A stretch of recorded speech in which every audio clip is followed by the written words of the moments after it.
নামাজ কালাম পড়ি, সুদ টুদ খাই না, 10,000 টাকা হাদিয়া দিয়ে দেন।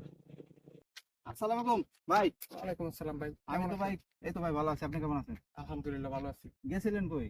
ভাই, একটু নামাজ পড়ে হাঁটতেছিলাম। আচ্ছা আচ্ছা। তো ভাই এখন আমি আপনার তো অনেক বিপদ আছে, অনেকদিন ধরে ভাবতেছি বলবো বলবো কিন্তু বলতে পারতেছি না, মুখ লজ্জার ভয়ে।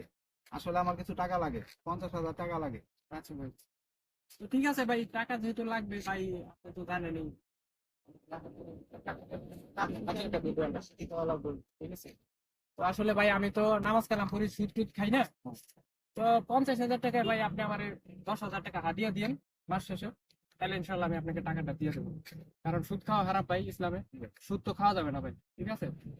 তো আপনি আমার 1 মাস পরে 10,000 টাকা হাদিয়া দিয়ে দেন। মাস শেষে কিন্তু ভাই ঠিকঠাক মতো টাকা দিতে হবে। অবশ্যই ভাই, অবশ্যই ভাই, আমার নিয়ে কোনো ভেজাল নেই, আমি আপনার শীতের মতো টাকা পয়সা দিয়ে যাবো। তবে ভাই আমার কিন্তু টাকা লাগবে। ঠিক আছে ভাই, আমি আপনার টাকা দিব, কিন্তু আপনাকে হাদিয়া দিতে হবে, হ্যাঁ? ঠিক আছে, অবশ্যই।